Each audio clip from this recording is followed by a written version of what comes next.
Good morning India में सबसे पहले खबर महाराष्ट्र की सियासी उठापटक से जुड़ी हुई। महाराष्ट्र में सीएम उद्धव ठाकरे और सरकार दोनों इस वक्त संकट में हैं। 2 दिन से सरकार बचा रहे उद्धव आखिरकार हथियार डालते नजर आए। एकनाथ शिंदे की सरकार और पार्टी दोनों पर दावे के बाद उद्धव ने फेसबुक पर आकर कहा कि मैं लड़ने वाला शिव सैनिक हूं, जो भी कहना है सामने आकर कहें। शिवसेना का अगर कोई भी विधायक मुझसे कह दे तो मैं मुख्यमंत्री पद से इस्तीफा दे दूंगा, लेकिन धोखा न करें।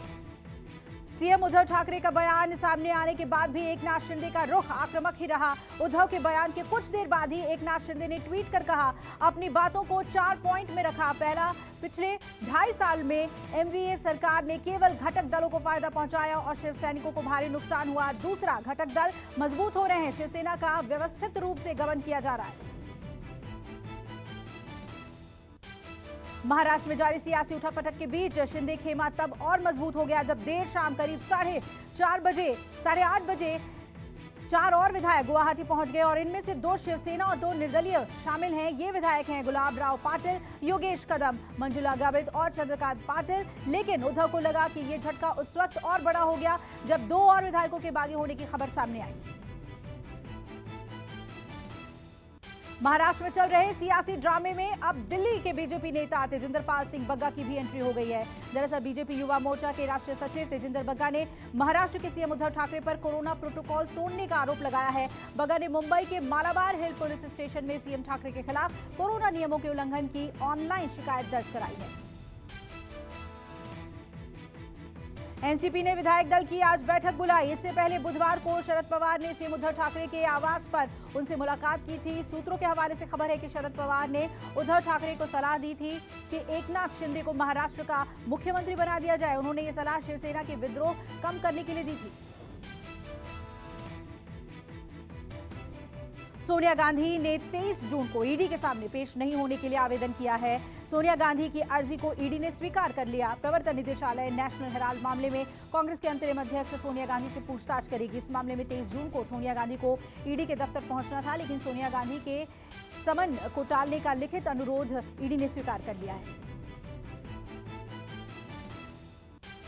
3 लोकसभा और 7 विधानसभा सीटों पर आज उपचुनाव के लिए वोटिंग होगी। लोकसभा की 3 सीट में पंजाब की संगरूर और उत्तर प्रदेश की 2 यानी रामपुर और आजमगढ़ सीट पर उपचुनाव होना है। वहीं 7 विधानसभा सीटों पर होने वाले उपचुनाव में त्रिपुरा की 4 यानी अगरतला टाउन, बोरडोवाली, सुरमा और जुबराज में वोटिंग होगी। और इसके अलावा दिल्ली के राजेंद्र नगर, झारखंड के मंडारी और आंध्र प्रदेश के आत्मकुर विधानसभा में आज उपचुनाव के लिए वोट डाले जाएंगे। राजेंद्र नगर विधानसभा सीट के उपचुनाव के लिए आज मतदान होगा और इस सीट के लिए कुल 14 उम्मीदवार चुनाव मैदान में हैं।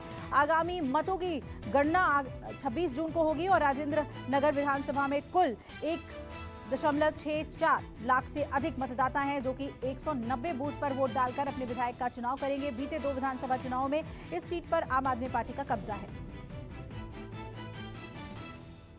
प्रधानमंत्री नरेंद्र मोदी चीन में आयोजित 14वें ब्रिक्स सम्मेलन में आज वर्चुअली शामिल होंगे। भारतीय विदेश मंत्रालय के मुताबिक चीन के राष्ट्रपति शी जिनपिंग के निमंत्रण पर प्रधानमंत्री मोदी ब्रिक्स शिखर सम्मेलन के अलावा 24 जून को मेहमान देशों के साथ वैश्विक विकास पर उच्च स्तरीय संवाद में भी हिस्सा लेंगे। विदेश मंत्रालय के मुताबिक 14वें ब्रिक्स शिखर सम्मेलन के दौरान आतंकवाद, व्यापार, पर्यावरण, विज्ञान और प्रौद्योगिकी और एमएसएमई पर चर्चा संभव है। आज चीन की राजधानी बीजिंग में 14वां ब्रिक्स शिखर सम्मेलन का आयोजन किया जाएगा। इसकी घोषणा चीन के विदेश मंत्रालय ने शुक्रवार को की। इस सम्मेलन में ब्रिक्स देश ब्राजील, रूस, भारत, चीन और दक्षिण अफ्रीका भाग लेंगे। ये बैठक वर्चुअल होगी, लेकिन सभी प्रोटोकॉल का पालन किया जाएगा। इस बार ब्रिक्स समिट की मेजबानी की जिम्मेदारी चीन को मिली है। चीन के विदेश मंत्रालय के प्रवक्ता हुआ चुनयिंग ने कहा कि चीन के राष्ट्रपति शी जिनपिंग शिखर सम्मेलन की अध्यक्षता करेंगे।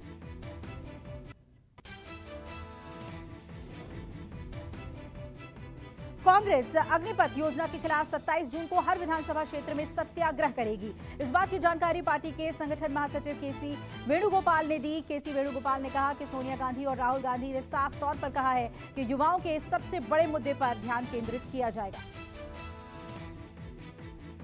उत्तर प्रदेश के ग्रामीण इलाके में रहने वाले लोगों के लिए एक अच्छी खबर है। यूपी के मुख्यमंत्री योगी आदित्यनाथ आज उन्हें घर का मालिकाना हक दिलाने वाले दस्तावेज सौंपेंगे। स्वामित्व योजना के तहत सीएम योगी करीब 10,81,062 ग्रामीणों को आज या 23 जून को डिजिटल माध्यम से उनके घर का मालिकाना हक दिलाएंगे। मध्य प्रदेश के मुख्यमंत्री शिवराज सिंह चौहान बुधवार को उज्जैन के दौरे पर रहेंगे। सीएम शिवराज ने महापौर पद के प्रत्याशी मुकेश टटवाल और पार्षदों के समर्थन में जन आशीर्वाद रैली की शुरुआत की, लेकिन उससे पहले मुख्यमंत्री शिवराज ने सबसे पहले भगवान महाकाल के दर्शन कर पूजा अर्चना की। महाकालेश्वर मंदिर में पार्टी की जीत के लिए महाकाल बाबा से कामना की। राष्ट्रीय स्वयंसेवक संघ की अखिल भारतीय स्तर की प्रांत प्रचारक बैठक 7 से 9 जुलाई को होगी। राजस्थान के झुंझुनू में इस बैठक को आयोजित किया जाएगा। इस बैठक में मोहन भागवत के साथ देश भर के सभी प्रांत प्रचारक और सह प्रांत प्रचारक शामिल होंगे। साथ ही सभी कार्य विभाग प्रमुख और अखिल भारतीय स्तर के संगठन मंत्री भी बैठक में उपस्थित रहेंगे। मुरादाबाद प्रशासन ने समाजवादी पार्टी के कद्दावर नेता यूसुफ मलिक पर कड़ी कार्रवाई की है। गैंगस्टर मामले में मुरादाबाद प्रशासन ने एसपी नेता यूसुफ मलिक की संपत्ति कुर्क की। सपा नेता यूसुफ मलिक और उनके भाइयों की आलीशान कोठी और बैंकेट हॉल कुर्क कर ली गई है। समाजवादी पार्टी नेता यूसुफ मलिक की प्रॉपर्टी कुर्क के दौरान मोहल्ले के अंदर ढोल नगाड़े भी बजाए गए। यूपी के मुख्यमंत्री योगी आदित्यनाथ ने आज होने वाले लोकसभा उपचुनाव के लिए जनता से वोट के लिए अपील की है। सीएम योगी ने ट्वीट कर लिखा कि रामपुर और आजमगढ़ में मतदान है, सभी सम्मानित मतदाता मतदान जरूर करें। सुशासन, राष्ट्रवाद की विजय के लिए मतदान करना आवश्यक है। आपको बता दें कि सीएम योगी ने रामपुर और आजमगढ़ में लोकसभा उपचुनाव के लिए खुद प्रचार की कमान संभाल ली है। असम में बाढ़ ने तबाही मचाकर रखी हुई है। राज्य में 55 लाख से ज्यादा लोग भीषण बाढ़ से प्रभावित हैं। बाढ़ और भूस्खलन से अब तक 89 लोगों की जान जा चुकी है। और इन सबके बीच राज्य के मुख्यमंत्री हेमंत बिस्वा शर्मा ने नागांव जिले में अलग अलग क्षेत्रों में एनडीआरएफ टीम के साथ नाव पर सवार होकर बाढ़ से पैदा हुई स्थिति का जायजा लिया। जम्मू कश्मीर में बारिश कहर बनकर टूट पड़ी है। NH-44 पे कई स्थानों पर भारी भूस्खलन हुआ है, जिसके बाद श्रीनगर जम्मू राजमार्ग पर हजारों वाहन फंसे हुए हैं। अधिकारियों का कहना है कि रूट बहाल होने में कम से कम 2 दिन लग सकते हैं। और जम्मू श्रीनगर राष्ट्रीय राजमार्ग पर एक निर्माणाधीन पुल की शटरिंग और 150 फुट का एक भाग पानी में बह गया है। जम्मू कश्मीर में सेना के जवान एक परिवार के लिए देवदूत बनकर सामने आए। जम्मू कश्मीर के गांदरबल में बर्फ में फंसे बंजारा परिवार को आर्मी जवानों ने सुरक्षित निकाला। बकरी चराने वाला ये ग्रुप छुट के पास पिछले 2 दिन से फंसा हुआ था और बालटाल आर्मी पेट्रोलिंग यूनिट ने कड़ी मशक्कत के बाद इन्हें रेस्क्यू करके बाहर निकाला। 4 बच्चों समेत 3 लोग बर्फबारी और खराब मौसम की वजह से यहां फंस गए थे। दिल्ली के परिवहन मंत्री कैलाश गहलोत ने दिल्ली मेट्रो में लगातार हो रहे ब्रेकडाउन मामले में मेट्रो प्रशासन से रिपोर्ट मांगी है। परिवहन मंत्री कैलाश गहलोत ने मेट्रो पर अधिकारियों को जांच रिपोर्ट सौंपने के निर्देश दिए हैं। परिवहन मंत्री की तरफ से कहा गया कि अगले 7 दिन के अंदर मेट्रो ब्रेकडाउन की रिपोर्ट दीजिए और मेट्रो में लगातार हो रहे ब्रेकडाउन का कारण क्या है। इसके साथ ये भी पूछा गया है कि उसके समाधान के लिए क्या कदम उठाए जा रहे हैं। दिल्ली में कोरोना के केस में कमी आई है। दिल्ली में 24 घंटे में कोरोना के 928 नए मामले दर्ज किए गए, जबकि 3 लोगों की मौत हुई है। दिल्ली में कोरोना संक्रमण दर 7.08% है। एक दिन में 1466 मरीज कोरोना से ठीक हुए, जबकि 3892 मरीज होम आइसोलेशन में हैं। महाराष्ट्र में पिछले 24 घंटे में कोरोना के 3260 नए मामले सामने आ गए हैं, जबकि 3 मरीजों की कोरोना से यहां मौत हुई है। इनमें से 1648 केस मुंबई से हैं। महाराष्ट्र में B.5 सब वेरिएंट के 6 नए मामलों का भी पता चला है। महाराष्ट्र में एक्टिव मरीजों की संख्या 24,639 है। मुंबई में सबसे ज्यादा 13,501 एक्टिव केसेस हैं। झांसी के थाने में तमंचे पर डिस्को, गाने पर डांस और फायरिंग करते हुए सिपाही का वीडियो वायरल हो रहा है। वीडियो में कुछ सिपाही पार्टी कर तमंचे पर डिस्को गाने पर डीजे पे झूमकर डांस कर रहे थे और तमंचे से फायरिंग भी कर रहे थे। किसी ने ये वीडियो बनाकर सोशल मीडिया पर अपलोड कर दिया, जो कि वायरल हुआ।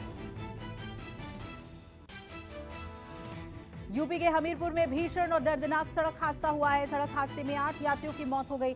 बता दें कि हमीरपुर के नेशनल हाईवे 34 पर एक लोडर और ऑटो रिक्शा के बीच जबरदस्त टक्कर हो गई। टक्कर लगने से 5 साल के बच्चे समेत 8 लोगों ने अपनी जान गंवा दी।